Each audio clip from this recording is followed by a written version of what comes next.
बहुत बहुत धन्यवाद आपका। और आज तो वोटिंग का भी दिन है।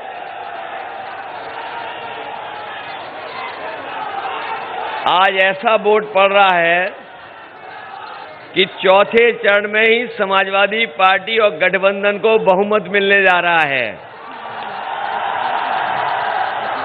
कि जिस समय मतदान हुआ पहले और दूसरे चरण का, समाजवादी पार्टी और गठबंधन ने पहले 2 चरण में ही शतक लगा दिया और आज के बाद जब शाम होगी वोट पड़ जाएगा तो दूसरा शतक भी गठबंधन लगा देगा।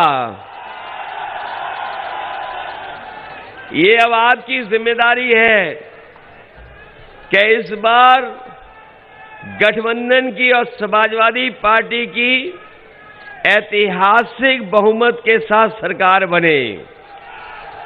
सपा के राष्ट्रीय अध्यक्ष को देखने के लिए बहुत बड़ा जनसैलाब उमड़ चुका है। बहुत बड़ी भीड़ दिख रही है। जी हाँ दोस्तों, आप देख सकते हैं और हमारे चैनल को सब्सक्राइब करें। जो भी नई वीडियो आएगी आपके पास भी नोटिफिकेशन के माध्यम से पहुंच जाएगी। अखिलेश यादव को देखते हैं।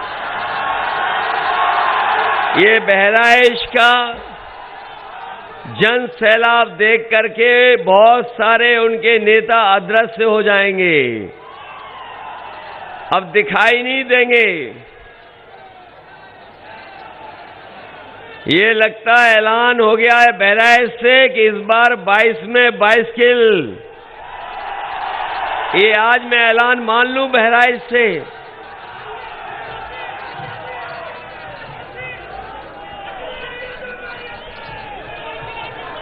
ऐसा चुनाव पहली बार देखने को मिल रहा है जहां जनता चुनाव लड़ रही है। मुझे लगता लोकतंत्र के इतिहास में ये पहला चुनाव हो रहा है जहां जनता खुद लड़ रही है और भारतीय जनता पार्टी के लोगों के और उनके नेताओं के घरों से झंडा उतर गया है और इनकी गाड़ियों से भी झंडे उतर गए हैं।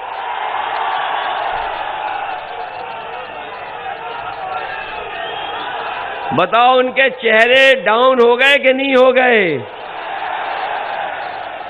मैंने कल बहराइच में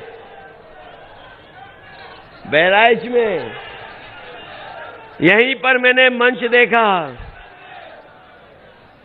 कल मैं जब मंच देख रहा था कोई बोल रहा था और जो कुर्सियों पे बैठे थे वो ऐसा लग रहा था कि पत्थर के बैठे हुए सब लोग। अभी तो बहराइच ने बोर्ड नहीं डाला है, इतना क्यों डरे हुए बीजेपी के लोग? और जो कह रहे थे कि गर्मी निकाल देंगे, जो कह रहे थे गर्मी निकाल देंगे, वो पहले दूसरे चरण में ठंडे पड़ गए हैं। और जब तीसरे का वोट पड़ा तो उनके तमाम नेता कार्यकर्ता शून्य पड़ गए हैं। और ये जो चौथे और 5वें चरण का जब यहां पर वोट पड़ेगा तो आप देख लेना भारतीय जनता पार्टी शून्य रह जाएगी। इनके नेताओं के भाषण आपने सुने होंगे। इनके नेताओं के आपने भाषण सुने होंगे, जानकारी होगी। उनके भाषणों का आकलन कर लेना और सच्चाई से जब तुलना करोगे तो आप पाओगे कि इनसे ज्यादा झूठ बोलने वाला नेता और पार्टी कोई आपको दिखाई नहीं देगी। इनके नेताओं के जब मैंने भाषण सुने तो इनके जो छोटे नेता हैं वो छोटा झूठ बोल रहे हैं और जो बड़े नेता हैं वो बड़ा झूठ बोल रहे हैं और जो सबसे बड़े नेता हैं वो सफेद और सबसे बड़ा झूठ बोल रहे हैं। बताओ झूठ बोल रहे हैं कि नहीं बोल रहे हैं? कि एक उद्योगपति 28 बैंकों का पैसा लेके भाग गया। पढ़ा अखबार में कि नहीं पढ़ा? हम और आप लोग अगर पैसा लेने चले जाए बैंक में तो पहले तो बैंक पैसा नहीं देती, और अगर पैसा हमें मिल भी जाए, अगर हम एक भी किस्त ना दे पाए तो बताओ हमारी जमीन, मकान और नोटिस आ जाता है कि नहीं आ जाता है?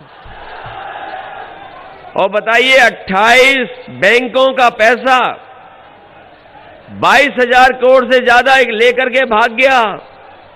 सरकार को पता ही नहीं है कहां चला गया। और याद कीजिए, पहला उद्योगपति नहीं भागा है, इससे पहले भी उद्योगपति भागा। और बताइए ये जो उद्योगपति भागा है वो कहां का है? ये जो उद्योगपति भागा वो कहां का है? और इससे पहले जो भागे वो कहां के हैं? तो बताओ, इनसे बचाओगे उत्तर प्रदेश को कि नहीं बचाओगे? बाबा मुख्यमंत्री कह रहे हैं कि हम 12 बजे सो के उठते हैं। जहां जा रहे हैं वहां कह रहे हैं कि हम 12 बजे सो के उठते हैं।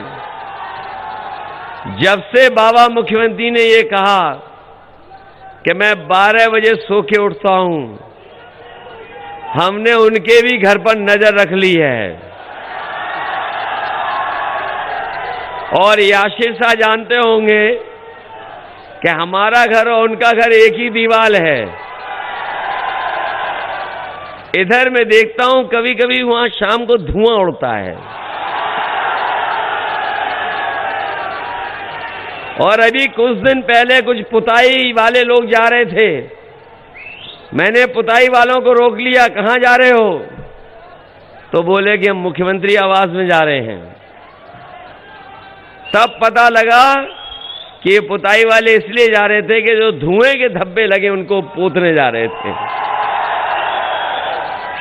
और जिनको जानकारी होगी वो भी ये भी जानते होंगे कि अभी तो 10 तारीख को परिणाम आना है, बाकी है। लेकिन हमारे बाबा मुख्यमंत्री ने लखनऊ से गोरखपुर की एरोप्लेन की टिकट 11 तारीख की बुक कर रखी है।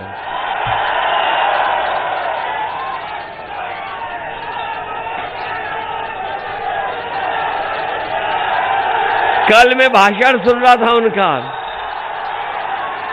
उनका भाषण सुन रहा था मैं।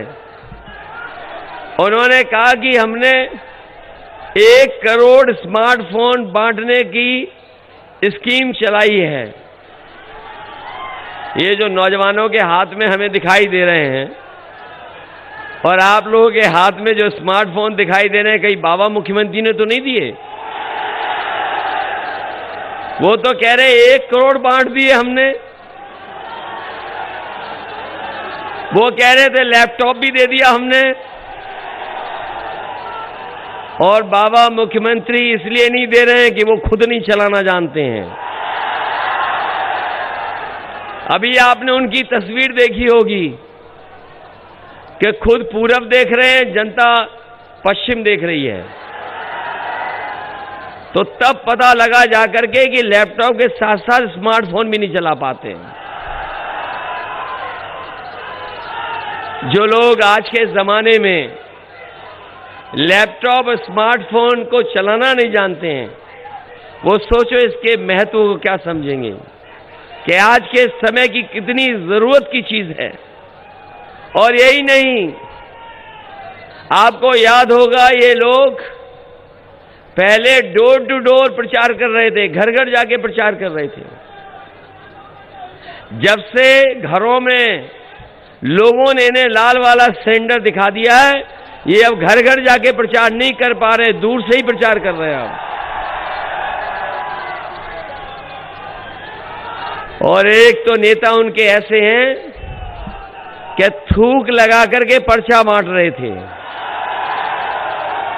और अभी उनका एक लैपटॉप वाला जो स्टेटमेंट है, हर आदमी सुन रहा है, लोटपोट हो जा रहा है जो सुन रहा है।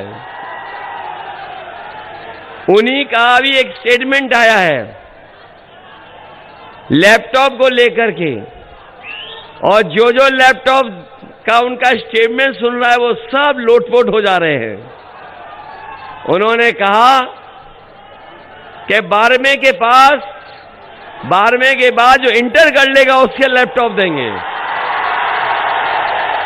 अरे शुक्र है उन्होंने ये नहीं कहा कि इंटर के बाद जो 10वां पास करेंगे उन्हें लैपटॉप देंगे। सोचो बीजेपी के लोग कितने घबराए हुए हैं। बताओ घबराए हुए हैं कि नहीं घबराए हुए हैं? वो नहीं जान रहे हैं कि जनता के बीच में उनके खिलाफ 440 वोल्ट का करंट है।